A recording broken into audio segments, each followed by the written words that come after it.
acerca de la importancia de la educación, pero en la realidad esto dista mucho de ser verdad. ¿Qué hacer para que la educación deje de ser un valor de discurso y sea un valor vigente en nuestra sociedad?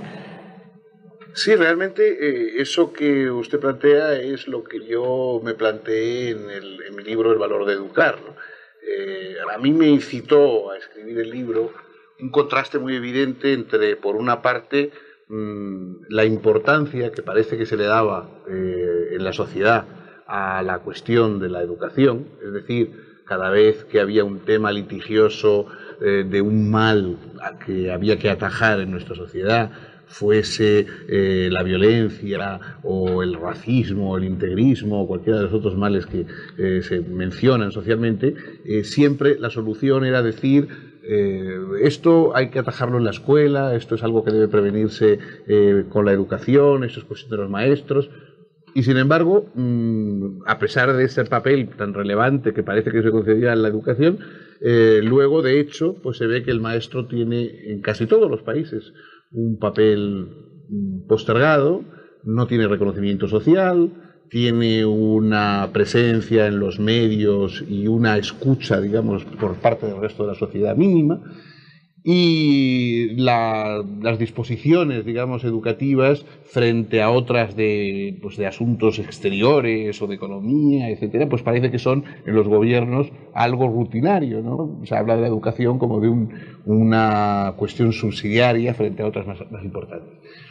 A mí me parece que la única forma de que la educación adquiera ese protagonismo que nosotros queremos es que la gente, los ciudadanos, presionemos a los gobernantes y empecemos a orientar, digamos, las campañas electorales y las pugnas entre los candidatos a los puestos políticos según sus propuestas en el campo educativo. Es decir, la educación es un problema de toda la sociedad.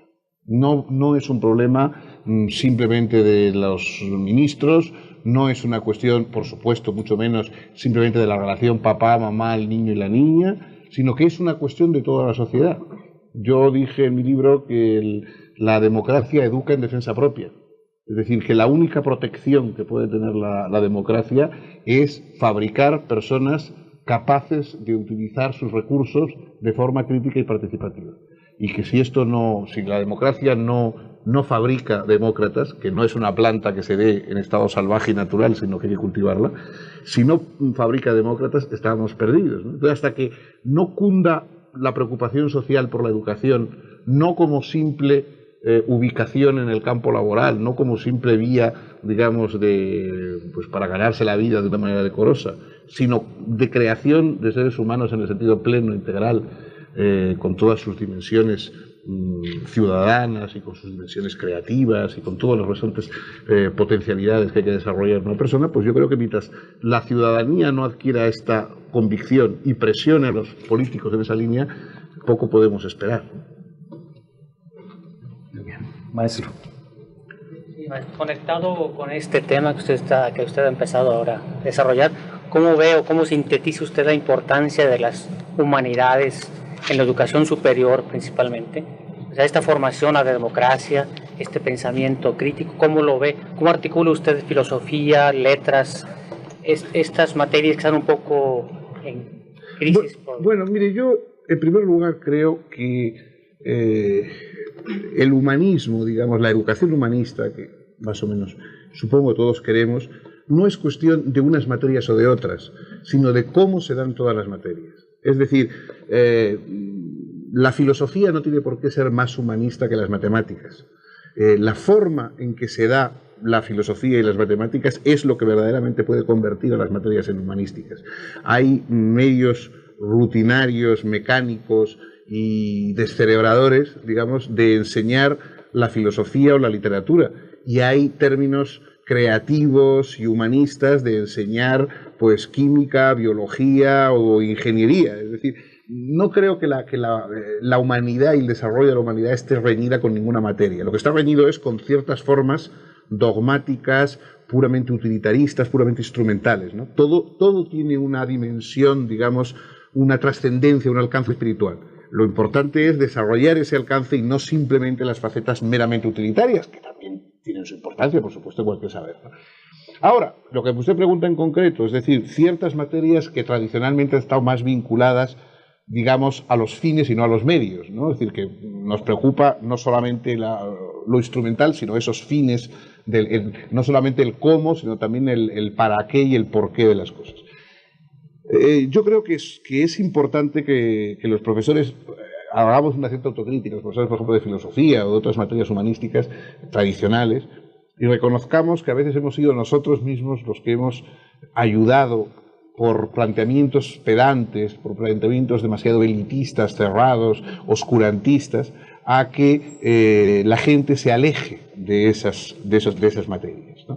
Por ejemplo, yo en España vi una campaña en defensa, por ejemplo, de la filosofía como potenciadora de un saber crítico y que da a los jóvenes una fuerza para observar de una manera digamos, más profunda y más creadora la realidad.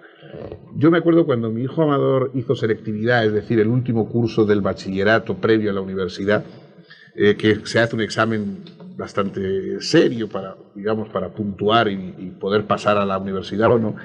Entonces, la pregunta que le hicieron de filosofía en ese examen fue la teología astral en Aristóteles.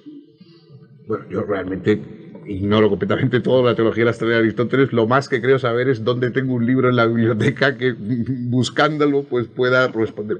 Pero en cualquier caso, un joven de 16, 17 años, un muchacho de esa edad, verdaderamente se encuentra potenciado en su capacidad crítica, en su dimensión de entender y de observar el mundo actual a base de una pregunta como la teología astral en Aristóteles.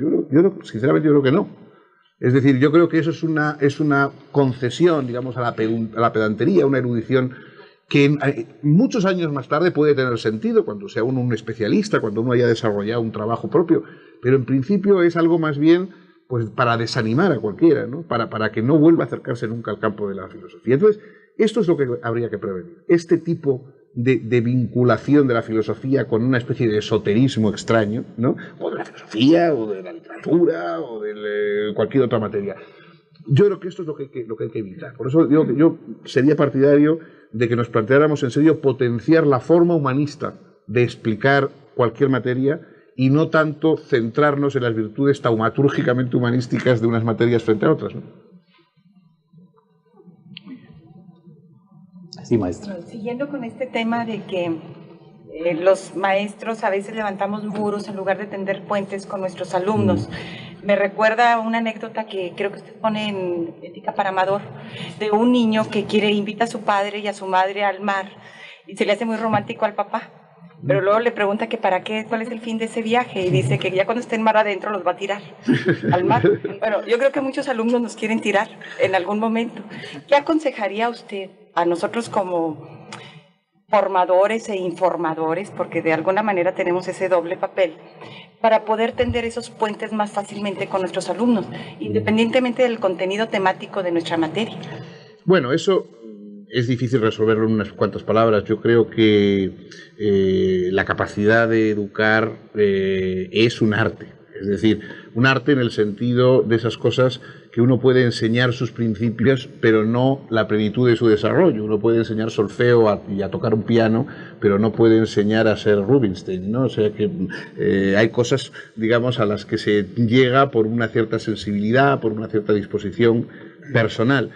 Yo creo que el educador tiene que, primero, naturalmente, ser una persona competente en la materia que trata de transmitir, eso es imprescindible, pero por otra parte también tiene que ser un buen comunicador, es decir, tiene que tener una capacidad de conexión. Hay que fijarse en que los jóvenes cada vez más están en un mundo de comunicación muy sofisticado. Están escuchando, viendo imágenes, oyendo formas de hablar, expresiones que en otras épocas, hace 30 años, un niño, una niña no oían más que a su familia, el maestro y el cura, y prácticamente no pasaban de ahí, no tenían ninguna otra idea de comunicación. Hoy tienen una idea de comunicación tan sofisticada como suele ser la de los medios, ¿no? con la televisión, los concursos, en fin, todo ese mundo, digamos, en que se les narran saberes. Entonces, claro, si el maestro, el profesor, es alguien incapaz de narrar un saber o incapaz de transmitir de alguna forma el pathos, la emoción de los conocimientos, ¿no? Porque claro, todo conocimiento es emocionante. Es decir, el paso de la ignorancia al saber es uno de los pasos más emocionantes de la vida de cualquiera, y sobre todo a ciertas edades. Es decir, el momento en que se abre la trampa y uno ve, pues es algo emocionante. Entonces, si el profesor es incapaz de transmitir esa emoción, yo creo que realmente está un poco frustrando su propia vocación y la vocación de sus posibles, de sus alumnos, ¿no? Otra pregunta más. Sí, cómo no. Nada más. De todos los libros que usted ha escrito sobre ética, ¿cuál considera que ha tenido más impacto entre los jóvenes, entre sus alumnos? ¿Cuál ha palpado que les ha llegado más? Bueno, eso es muy sencillo. La ética para Amador es mi bestseller y la obra que yo creo que más ha llegado por el simple hecho de que ha tenido mucha difusión, ¿no? Es decir, hay otras obras que yo considero que están más cuajadas o que son más completas, pero que han sido mucho menos leídas o que evidentemente han tenido menos impacto. A mí lo que me gusta de la ética para Amador, que es una obra muy sencillita y muy, digamos, muy ingenua incluso, es que ha abierto a algunos el paso a otras cosas, ¿no? Recientemente, en una charla que yo daba en la Universidad de Alicante, en España, antes de la charla estaba con uno de los profesores organizadores, vino un joven a saludarme y a darme las gracias porque él acababa de entrar a la universidad, había leído en el bachillerato la ética para Amador y me dijo, bueno, gracias a eso se me ocurrió leer la ética de Nicómaco de Aristóteles. Bueno, yo ya saber que, digamos, con un libro mío ha hecho que un joven de 16, 17 años se interesara por la ética de Nicómaco de Aristóteles, ya considero que ya está cubierto mi objetivo. Muy bien. Sí, maestra. Una pregunta. ¿Cómo se puede educar mejor en valores? ¿Por el ejemplo, llevando a la reflexión, discutiendo moralejas, por la lectura? ¿Qué nos recomienda? Pero yo no creo primero que sean incompatibles las cosas. Es decir, bueno, primero un profesor de ética o de valores, naturalmente no se debe convertir en un predicador. Es decir, nosotros formamos parte, lo que estamos tratando es de despertar una reflexión en los otros, ¿no? Entonces no se trata de que el profesor de ética sea un dechado de virtudes, porque entonces no serviríamos por profesores de ética casi ninguno, ¿no? Yo creo que más bien lo que se trata es de suscitar la reflexión, de señalar lecturas y también de enseñar a razonar en determinadas materias. Es decir, no es lo mismo razonar en matemáticas que razonar en historia, que razonar en moral. Es decir, muchas veces lo que falta es la capacidad de entender en qué consiste un razonamiento que trata de la moral, que no es simplemente decir, a mí me gusta esto, a ti te gusta lo otro, a cada uno le gusta una cosa, en fin, hay unas vías de razonamiento. Entonces, enseñar la forma de razonar en un campo concreto, en este caso el que estamos hablando de los valores, yo creo que es fundamental la función del profesor. Si luego además el profesor es una persona ecuánime, es una persona, digamos, que el clima que logra crear en su clase, etcétera, es un clima más bien que suscita, digamos, pues respeto civilizado a valores y no otra cosa, pues mejor. Pero vamos, no pidamos excesos de santidad ni siquiera a los profesores de ética. Hay una pregunta aquí del campus Zacatecas de María Adriana Dander. Dice, ¿por qué se necesita valor, en mayúscula, para llevar a cabo la educación? Si eso de la educación es algo que parece tan sencillo y cotidiano. Bueno, es algo sencillo y cotidiano, pero que cuando uno lo piensa, te das cuenta de que verdaderamente es arriesgado. Es decir, cuando uno va a decir algo, a enseñar algo, uno se convierte en responsable de determinados valores o determinados conocimientos. Es decir, en cierta forma, uno se hace cargo del mundo, ¿no? Es decir, para cuando alguien tiene que educar, sobre todo en los primeros años, uno es el responsable del mundo, digamos, ante los niños. Es decir, es aquel que va a tener que dar la cara y que va a tener que justificar cosas en las que quizá uno mismo está muy consciente de sus fallas y de sus defectos en la realidad, pero por otra parte, alguien tiene que enseñar esa tradición, esas instituciones, esos valores vigentes, y para eso tiene que hacerse cargo de ellos.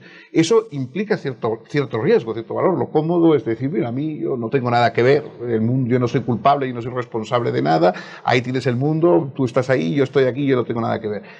Cuando uno avanza y dice, no, yo, digamos, aun no gustándome del todo, voy a representar la voz de lo que hay, la voz de lo vigente, digamos, ante ti. Eso implica cierto valor, implica incluso cierto riesgo, ¿no? Moral. Claro.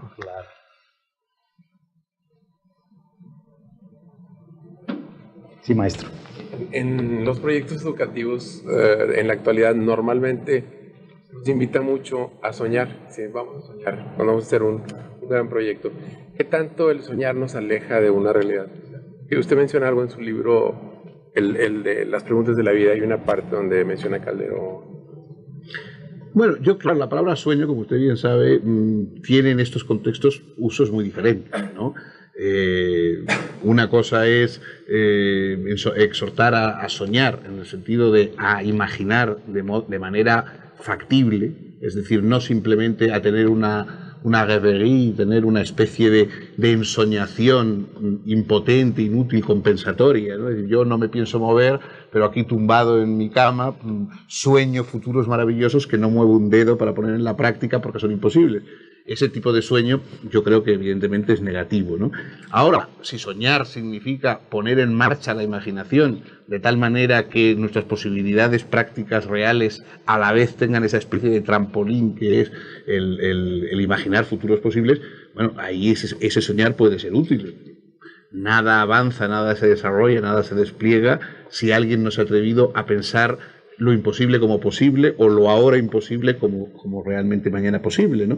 Esa dimensión es importante. Yo, de todas formas, más que soñar, yo preferiría hablar eso, de imaginar, ¿no? De hacer modelos viables, modelos quizá transitorios, nunca definitivos, de hacia dónde queremos marchar, ¿no? Entonces, lo que hay que evitar sobre todo es que el profesor se ponga a soñar y los alumnos se pongan a dormir, como ocurre en otras veces.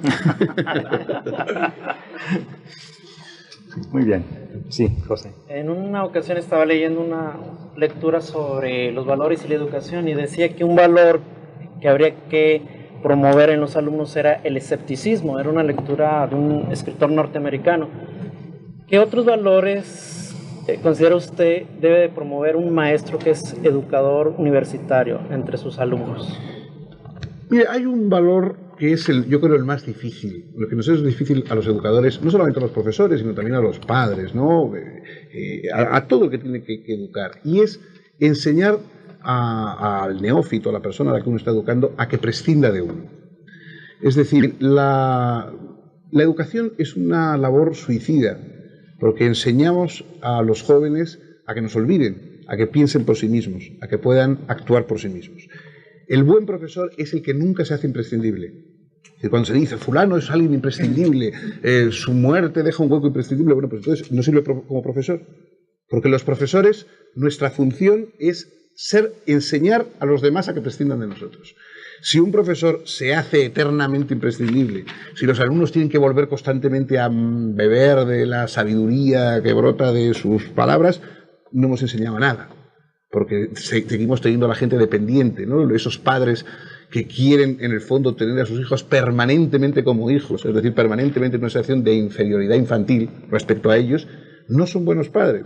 Los buenos padres tienen que preparar a sus hijos para despedirlos, ¿no? Y eso es duro, eso es difícil en todos los campos educativos, porque es enseñar ese momento de la ruptura, que luego quizá alguien vuelva y te dé las gracias en una ocasión, bueno, pues eso es muy agradable, pero con eso no podemos jugar. Nosotros para lo que preparamos es para lo otro, para que alguien aprenda a volar y vuele, no para que alguien se quede mirando cómo nosotros movemos las alas. Eso es una de las dificultades de la educación. Maestro Sabater, me gustaría que hablara sobre la figura de la mujer en la educación. ¿Cree que haya una diferencia significativa en la educación a partir del sexo de quien enseña?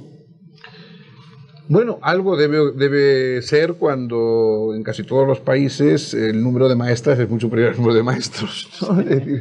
Es decir, yo creo que la mujer ha tenido históricamente un papel trascendente, ¿no? en la educación. A veces probablemente puede que ni siquiera por verdadera cuestión de una disposición mayor de las mujeres para educar, sino simplemente porque prueba de que a la educación no se le concedía excesiva importancia es que se la dejaba a las mujeres. O sea, desgraciadamente, las mujeres se han iniciado laboralmente en aquellos campos que los hombres desdeñaban o menospreciaban. Y en el caso de la educación es un signo, el hecho de que se haya dejado a las mujeres es el hecho de que los hombres no competían por ese campo y por eso lo relegaban ahí. Ahora, de hecho, además, la capacidad de la mujer por la comprensión del detalle, por esa cierta situación de invalidez que representa la ignorancia, ¿no? Y que hay que representarse con una mezcla de comprensión y de deseo activo de sacar a quien sea de ella, pues eso parece que la mujer especialmente me parece eficaz en ese campo. De todas formas, yo creo que, en fin, deben educar hombres y mujeres, ¿no? Hay países, pienso por ejemplo en Dinamarca, donde los niños prácticamente hasta la edad universitaria no están en contacto más que con maestras, con profesoras. Y eso crea realmente problemas en la educación. Es decir, se pierde cualquier figura masculina que en ocasiones, para cierto tipo de momentos de la enseñanza, es muy importante, ¿no? Por ejemplo, a mí me contaron la última vez que estuve en Dinamarca presentando precisamente la traducción del valor de educar, que hay un problema de violencia a los 17 y 18 años en Dinamarca, porque los chicos no han podido desarrollar ningún tipo de esa especie de violencias rituales que tienen los niños cuando son muy pequeños, porque las maestras cortan cualquier inconato, por ejemplo, de pelea.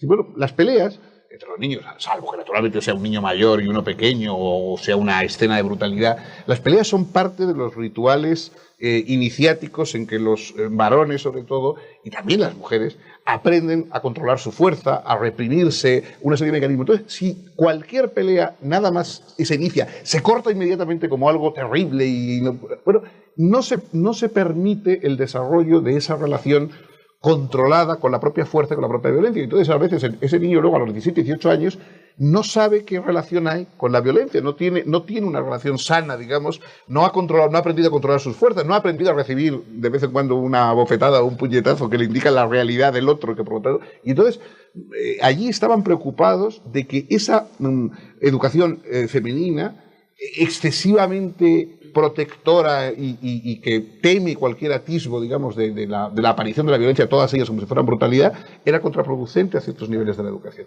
Entonces yo creo que es importante la presencia de figuras y de pautas de comportamiento femeninas y masculinas, ¿no? No creo que deba excluirse ninguna de las dos vías en la educación.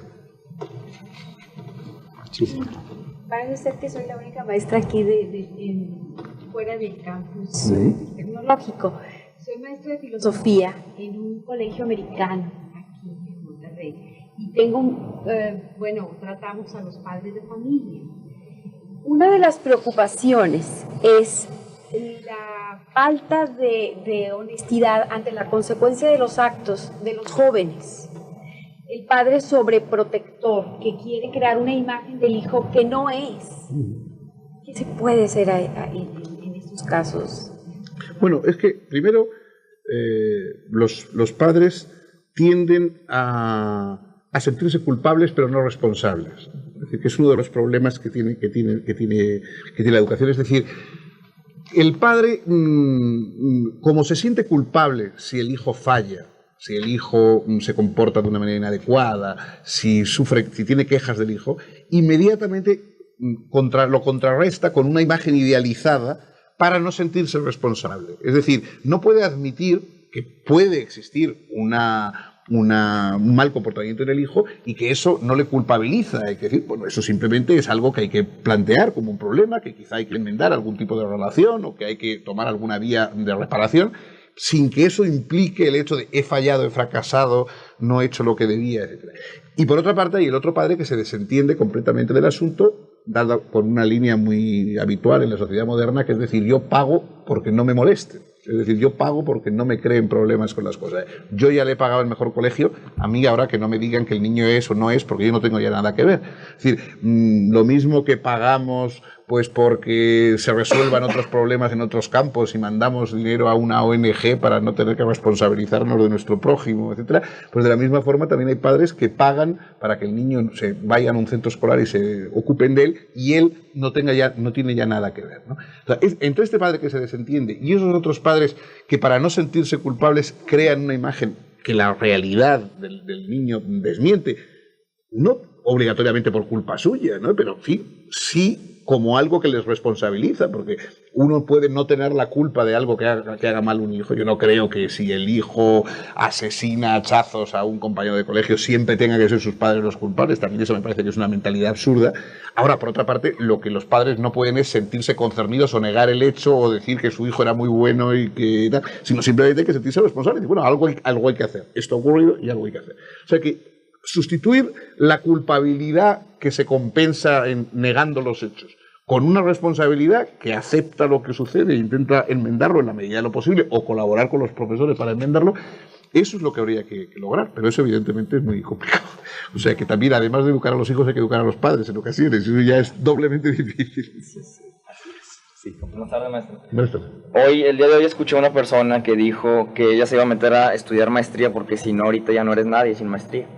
Yo pienso que en la sociedad se ha cometido por mucho tiempo el error en que la educación le enfocan a que tienes que tener carrera, luego maestría, según cómo va evolucionando la misma sociedad, para ser alguien o para tener un éxito, para tener un trabajo decente, bien remunerado, para después tener bienes y servicios pues de lo que más o menos ahorita la gente espera. Pero luego nos damos cuenta que ahorita la gente se gradúa, tiene maestrías, doctorados, dineros y casas y de repente dice como quiera no soy nadie, o como quiera soy infeliz, o se suicidan, o se dejan a sus familias, o todo el problema, ¿no? ¿Cuál es el hueco que existe en la educación para que esto pase? Yo creo que son problemas, digamos, de óptica o de perspectiva social, ¿no? En España también ocurre. Por ejemplo, un padre profesional que tiene una carrera universitaria considera una desgracia casi como una enfermedad incurable el hecho que el hijo, por ejemplo, no quiera estudiar una carrera.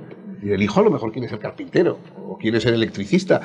Cosas que, por otra parte, incluso desde un punto de vista práctico, a veces están mucho mejor remuneradas y es más fácil encontrar trabajo que saliendo de una carrera universitaria. El padre se empeñará en que el hijo estudie una carrera universitaria, aunque no tenga vocación, aunque no le guste, aunque no sepa si eso va a tener ninguna salida, aunque en el fondo a lo mejor esté desclasando al hijo y quitándole su verdadero gusto y su verdadero amor propio en unas cosas que le interesa, simplemente porque cómo va uno a tolerar, yo que soy médico, abogado, etcétera, que mi hijo sea carpintero. Eso es imposible. Bueno, eso es una mentalidad retrógrada socialmente, ¿no? Es decir, se niega que la función social, una plenitud, digamos, social, se puede ejercer desde cualquier puesto de la sociedad, lícito, por supuesto, y provechoso. Y que entonces lo interesante es que la persona esté reconciliada consigo mismo, con su trabajo, con sus manos, con su cabeza, con aquello con lo que ejerce, y que no es simplemente que trabajar con corbata sea una cosa muy buena y muy digna, y trabajar con un buzo sea una cosa deshonrosa, ¿no? O sea, al contrario. Entonces, a mí me parece que la verdadera educación empieza por asumir que no es simplemente una formación técnica, una formación laboral. O sea, la educación es una formación humana y a veces pasa por hacer un buen artesano, es algo totalmente imprescindible y necesario, y no simplemente en formar a alguien con muchos siglas después de su nombre y doctorados que efectivamente, como tú decías, viva de una manera desgraciada o frustrada, ¿no? En educación, creo, a la hora de querer enseñar los valores y la ética, tenemos un problema de ética moral. ¿Cómo se ha enfrentado a esta Fernando Savater? ¿Cómo poder diferenciar ambas en el campo educativo en un contexto como el actual? Bueno, eso creo que es no sé, claro, no sé qué trascendencia le da la pregunta quien la hace, pero en general el problema la diferencia entre ética y moral es un problema relativamente simple porque es un problema de perspectiva casi técnica, digamos, ¿no? La moral es el conjunto de valores y de conductas que una persona o una sociedad efectivamente sanciona como positivas o negativas. La ética es la reflexión de por qué son esas conductas y no otras, y la comparación entre las conductas que sanciona una sociedad y las conductas que sancionan otras, y la búsqueda un poco de unos elementos universales a todas las, digamos, a todos los valores positivos o negativos, ¿no? Entonces, la moral es algo más bien fáctico, es lo que de hecho se está respetando y se está aceptando como bueno acríticamente y sin comparación con lo de los vecinos ni sin búsqueda de fundamentación. La ética lo que intenta es fundar y a la vez orientar las comparaciones de tal modo que uno vaya trazando ejes, digamos, conciliadores o por lo menos de relación justificada entre unos planteamientos y otros, ¿no? Eso es, me parece, a no ser, insisto, que el cuestionante tenga mayor trascendencia en su pregunta, yo creo que eso no se puede resolver así, ¿no? Muy bien. ¿Puedo repetir? Sí, claro. Se supone que todo lo que las actividades que desempeña el ser humano es para llevarte a un bienestar común, a un bienestar social. Si te enseñan economía es para que puedas administrar los bienes, a doctor para curar, maestro enseñar y también formar con cierta calidad de vida. Y todo esto dentro del trabajo ha generado un cambio tecnológico que supuestamente o teóricamente tiene que aumentar el bienestar de las sociedades. Nos hemos dado cuenta de unos años para acá que de repente ya llega una merma en donde es tanto la búsqueda, como que pierdes el foco, búsqueda de tecnología, y el bienestar social ya se dejó de alcanzar y se dejó a veces hasta de perseguir.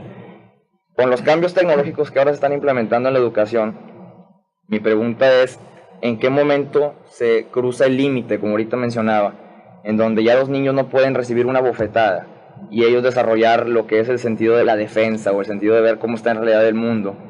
Y si ahorita solamente se está implementando la educación vía internet o vía satélite en universidades, nos hemos dado cuenta que toda la tecnología implementada en universidades, a la larga de los años llega la calculadora al niño de primaria o toda la tecnología la viene usando en sus menores niveles. ¿Qué va a pasar cuando los niños ya no tengan que, porque es factible que los niños no tengan que salir de su casa y que primaria, secundaria, prepa, como se llaman en ese entonces los niveles de educación, sean en un cuartito?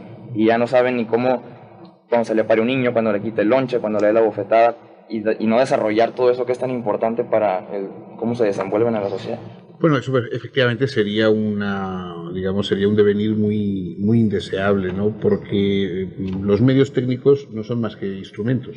O sea, no es absurdo culparles de todos los males de la humanidad, pero tampoco en sí mismos no van a traer ningún tipo de bien. Lo mismo que una lapicera o una tostadora de pan o un video no van a salvar la vida de nadie, tampoco va a salvar la Internet o va a salvarla cualquier otro instrumento. Es decir, son instrumentos más o menos sofisticados que hoy nos parecen sofisticados y que dentro de 50 años parecerán aburridamente triviales y simples para los que los hayan nacido manejándolos. Y desde luego lo que no van es a dar el significado de las cosas. Es decir, el significado de las cosas va a residir siempre en la relación entre los seres humanos. Yo intenté en mi libro, en El valor de educar, sostener que lo importante de la educación es que nos enseñan nuestros semejantes. Es decir, es más importante que sea un semejante el que nos enseña que cualquiera de las cosas que nos enseña. Es más importante la relación humana que establecen, por ejemplo, los padres con su hijo, el maestro con sus alumnos. Es decir, la idea de que la humanidad se transmite boca a boca, de alguna manera, de que como el amor y como las grandes batallas, la educación es algo que se hace cuerpo a cuerpo. Es decir, eso es mucho más importante que cualquiera de los contenidos concretos que hayamos transmitido. Y de hecho todos sabemos que hay maestros que tienen ese don, digamos, de la empatía con los alumnos y que aunque haya otros mucho más sabios y haya enciclopedias y DCs mucho más competentes que ellos, sin embargo ellos lo que transmiten es esa emoción del descubrimiento del humano que solo otro ser humano nos puede transmitir. La idea de que alguien en su casa tocando botones va a aprender a ser humano es absurdo, ¿no? Aprenderá, digamos, a funcionar. Pero la vida no solamente es funcionamiento, sino un experimento. Y la dimensión de experimento que tiene la vida solo la pueden transmitir otros seres humanos. Sí, maestro. Mediodía nos hablaba acerca de la ética ciudadana y nos comentaba usted, ¿verdad?, que era importante integrar valores morales como lo que es la solidaridad, la compasión, la simpatía. ¿Cómo poder combinar todo este tipo de valores sociales a una realidad social que está muy basada en la cuestión económica? O sea, nuestros profesionistas salen preparados muchas veces con enfoques utilitarios, ¿verdad? Que lo bueno es lo útil, lo que deja, etcétera. y cómo integrar estos nuevos conceptos sociales a una ética, por ejemplo, de empresa, a una ética en instituciones de gobierno, etcétera. ¿Qué recomendaciones nos puede dar a los profesores? Dios me libre, pero yo lo que creo que se puede constatar es que muchas veces las cosas exclusivamente útiles tampoco son tan útiles. Es decir, por ejemplo, la cooperación o la capacidad de expresión, que son cosas que pueden en principio aparecer como excesivamente creativas y artísticas frente a un mundo de duras realidades. Hoy, el tipo de trabajo que va a realizar una persona en su vida, que normalmente no es como antes, que perteneces a un gremio y estás toda tu vida haciendo el mismo tipo de trabajo, sino que hoy una persona, cuanto más versátil sea, cuanto más capacidad tenga de modificarse y de pasar de un trabajo a otro, más seguridad va a tener de desarrollo personal a lo largo de su vida. Si no tiene una dimensión de cooperación, si no tiene una capacidad de expresión y de empatía con los que le rodean, etcétera, probablemente sus disposiciones para obtener un trabajo sean mucho menores. Es decir, incluso desde puntos de vista, aparte ya de la dimensión humana y de que, digamos, de lo que se trata es de vivir mejor, como antes mencionábamos, y no simplemente de producir más o de obtener mejor sueldo, porque, digamos, los seres humanos no todos hemos nacido para mayordomos, no todos hemos nacido para siervos. La mentalidad del señor que solo cree que lo importante es cómo me puedo preparar para triunfar laboralmente es la mentalidad de un criado, en el fondo, aunque lo que quiera es llegar al director de la General Motors. Es decir, los seres humanos no tienen por qué prepararse solo para el servicio que van a prestar a los otros, sino también como fines en sí mismos para organizar su propia vida y para desarrollar los aspectos creadores de su propia vida, ¿no? Pero digo que incluso desde el punto de vista práctico, es dudoso que esas cosas tengan un verdadero rendimiento. Hay un libro muy interesante de Bruno Bettelgem que se llama Sobrevivir, ¿no? Bettelgem fue un psicoanalista, sobre todo especializado en el trabajo con niños, pero que fue uno de los primeros que estuvo encerrado, los médicos judíos, que estuvo encerrado en el campo de concentración de Buchenwald, y él fue el que, cuando fue liberado, a comienzos de la represión nazi, inventó el término holocausto, etcétera, que luego pues hizo tanta fama. Bueno, Bettelgem escribió este libro de Sobrevivir para explicar su experiencia en el campo de concentración.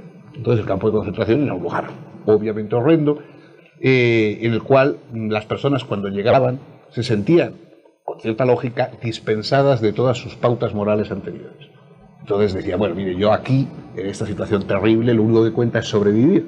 Es decir, voy a olvidarme de las exigencias de solidaridad, de sinceridad, de dignidad, de respeto al otro, etcétera, y lo que voy a intentar es exclusivamente sobrevivir, porque todas esas otras cosas tan estupendas sirven para una vida normal, y aquí en un campo de concentración eso es el infierno y aquí ya no hay que aplicar esos criterios. Bueno, entonces dice Bettelgem, y estudia en este libro los casos, que las personas que se hacían este razonamiento y abandonaban inmediatamente todo tipo de respeto y se dedicaban a halagar a los nazis o a traicionar a los otros miembros del campo o a cualquier otra de las cosas puramente instrumentales, digamos, para salvar el pellejo, eran los que primero perecían en el campo. Mientras que las personas que, pues por entereza personal o por rutina y por falta de imaginación, seguían ejerciendo los mismos comportamientos morales vigentes en la sociedad, es decir, seguían siendo personas respetuosas, sinceras, solidarias, cooperativas, etcétera, dentro del campo eran las que más probabilidades tenían también de sobrevivir. Es decir, y Bettelgem entonces saca la conclusión de que, lejos de ser simplemente una especie de adorno moral, digamos, para embellecimiento del alma, probablemente nuestros valores morales son evolutiva e históricamente resultado de experiencia de lo que verdaderamente es mejor y de lo que verdaderamente sirve mejor a la vida y sirve mejor a la potenciación de nuestras capacidades. Naturalmente no siempre puede ser así, pero en líneas generales es más seguro, digamos, es más seguro que nos orientemos por la experiencia moral de la humanidad, que creamos que una villanía accidental nos va a resultar muy provechosa, porque esos provechos suelen ser de corta duración. Sin duda, la educación es uno de los pilares para el perfeccionamiento de la sociedad en general. ¿Podríamos abolir o eliminar la ignorancia que ahora padecemos y que nos ha hecho caer en pesares? ¿Y cómo hacerlo? Del Campus Chiapas. Bueno, La ignorancia no se puede abolir porque primero todos somos ignorantes de muchas más cosas de las que sabemos, ¿no? Es decir, la ignorancia es una dimensión necesaria, digamos, de nuestra vida, y precisamente cuanto más nos esforzamos por conocer, más convencidos estamos de lo mucho que ignoramos, ¿no? Lo que pasa es que la ignorancia en sí misma no es mala mientras estemos conscientes de ella y de las vías para repararla, ¿no? El peligro es la ignorancia que se ignora, ¿no? La ignorancia que cree que ya sabe todo lo que hay que saber, la ignorancia que cree que es innecesario, digamos, desarrollar otras capacidades de expresión, de escucha de los demás, de explicitación de las demandas sociales y de capacidad de atención a las demandas expresadas por otros. Eso es lo que es verdaderamente peligroso, ¿no? En su último libro, John Kenneth Galbraith tiene una frase que yo lamenté mucho no haber leído antes porque la habría introducido en mi libro. Dice Galbraith, las democracias actuales viven permanentemente bajo el temor a la influencia de los ignorantes. Esos ignorantes a los que se refiere Galbraith no son los ignorantes que no saben, digamos, cuál es la capital de China o cómo se llama el padre del rey Recaredo, ¿no? La ignorancia es esta, la ignorancia es la ignorancia que ignora los mecanismos civilizados, que ignora cómo se piensa, que ignora cómo se estudia, que ignora cómo se lee, que ignora cómo se discute, que ignora cómo comprender críticamente una exposición que se ha escuchado. Esta es la ignorancia peligrosa, y esta ignorancia efectivamente atenta contra los principios de la democracia, porque no se puede pedir ciudadanía a quien ignora los mecanismos de comprensión, de crítica, de diálogo en los cuales se basa el mecanismo democrático. ¿Cómo vencer ese miedo por parte de los tecnócratas y la tecnología a filosofar, o a las filosofías, como se llama en el libro? Porque siempre piensan que pensar es prácticamente un atentado contra lo establecido. Bueno, yo tampoco quiero ser demasiado paranoico, ¿no? Y que pensemos que hay una conspiración universal en contra del razonamiento crítico. Por además, tampoco, en fin, desgraciadamente, yo soy catedrático de filosofía, me he movido toda mi vida entre profesores de filosofía, y muchos de los profesores de filosofía tampoco son dechados precisamente ni de principio de capacidad crítica, ni son elementos especialmente subversivos de la sociedad, ¿no? Es verdad que hay un miedo a darle vueltas a las cosas, ¿no? Es decir, claro, es obvio, digamos, cuando uno empieza a pensar más allá de lo meramente pragmático, se detiene en la solución práctica de las cosas, ¿no? Es decir, precisamente eso, por otra parte, puede luego tener buenas consecuencias prácticas, ¿no? O sea, por ejemplo, en aquellos telares de Liverpool en que a finales del siglo pasado alguien reparó en que una máquina estropeada, que en vez de tejer bien estropeaba los tejidos que salían, pero creaba un tejido que era la toalla, que tenía unas virtudes excelentes para otras cosas completamente diferentes, pero que se habían pensado al principio, fue alguien que se paró a pensar. Es decir, los hombres prácticos lo que intentaban era a toda prisa reparar la máquina para dejar de fabricar ese tejido que no era el que se podía utilizar para hacer vestidos o para hacer ropa. Alguien que se paró y en vez de intentar arreglar la máquina empezó a mirar lo que salía de allí y decir, hombre, esto tiene otras virtudes, no es lo que buscábamos, pero es otra cosa. Y esa otra cosa también puede tener otras dimensiones útiles e interesantes, ¿no?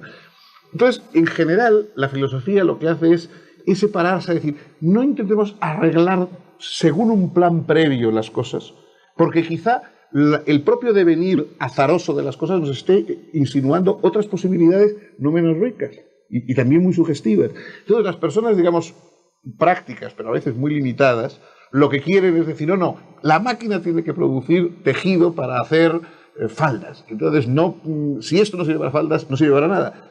El otro dice, bueno, vamos a ver qué sale, porque eso que sale a lo mejor es algo que también tiene su gracia, a pesar de que no sea lo que buscábamos, ¿no? Entonces, la filosofía está intentando ver qué es lo que sale, mientras que en cambio las personas prácticas ya tienen una idea prefigurada de lo que tiene que salir. Y por eso les impacienta, digamos, y les subleva un poco el ver que el filósofo se queda asombrado mirando a las cosas como si las viera por primera vez, en vez de simplemente desecharlas o aceptarlas tal como son, ¿no? Maestro Sabater, ¿cuáles son las preguntas de la vida que cree que la mayoría de los hombres no se las hace en un proceso analítico? ¿Y por qué? ¿Por qué el hombre no tiene ese enfrentamiento constante consigo mismo? No, yo lo que creo es que el hombre sí se hace las preguntas de la vida. Si el hombre no se las hiciera, no serían las preguntas de la vida, serían las preguntas de algún personaje extraño y privilegiado. Todo lo contrario. Yo creo que todo el mundo se hace las preguntas filosóficas. Lo que pasa es que mucha gente no hace caso de ellas nunca. O sea, es decir, pasa por alto, o procura olvidarlas, o procura... pero todo el mundo se pregunta por la muerte, todo el mundo se pregunta por la justicia, se pregunta por la libertad, se pregunta por la belleza, se pregunta por el tiempo, se pregunta por el universo. Eso se lo pregunta todo el mundo. Lo que hay gente es que esas preguntas son chispazos que aparecen un momento en la vida y enseguida se olvidan, ¿no? Es muy corriente si uno va a un entierro, pues que alguien se acerque y le dé la mano diciendo no somos nadie, ¿no? Una reflexión profundamente filosófica, pero que a mucha gente no le dura más que el tiempo del entierro. Es decir, de ahí no saca ninguna otra reflexión, cuando sería bueno que llevaran más allá, digamos, de la ceremonia ese pensamiento que es muy interesante, ¿no? Entonces, las preguntas de la vida, la fuerza que tienen es que todo el mundo se las hace. Si fueran preguntas sofisticadísimas, hechas por 4 o 5 sabios, eso pueden tener gracia, pero es otra cosa. La fuerza, yo creo, de las preguntas filosóficas es que son casi inevitables. En cambio, lo que es evitable, y mucha gente evita, es prestarles más atención del puro momento, digamos, en que nos pasa por la cabeza, e inmediatamente nos las borramos y pasamos a otra cosa, ¿no? Muy bien. Dice, me gustaría conocer su opinión acerca de los hechos violentos en las escuelas de los Estados Unidos. ¿Qué está pasando? Es del campus Sinaloa, Leticia Verdugo. Bueno, las cosas... en Estados Unidos están pasando cosas violentas y fuera de Estados Unidos también están pasando cosas violentas. Es decir, verdaderamente digamos, los maestros en muchos países tienen que afrontar situaciones incluso de riesgo personal y afrontar situaciones de violencia, ¿no?, dentro de las clases. Es decir, los niños, los jóvenes, llegan hoy a las clases sin haber pasado por eso que antes se llamaba la socialización primaria, ¿no? La socialización primaria, digamos, era cuando al niño se le enseñaba a no morder, a no atacar a los demás, a respetar a los mayores y proteger a los niños, en fin, esos mecanismos que normalmente se educaban en la familia o en el círculo social. Y luego el profesor lo que enseñaba era geografía, gramática, aritmética. Hoy el niño llega sin haber sufrido esa especie de transformación socializadora en su casa, o de manera muy insuficiente.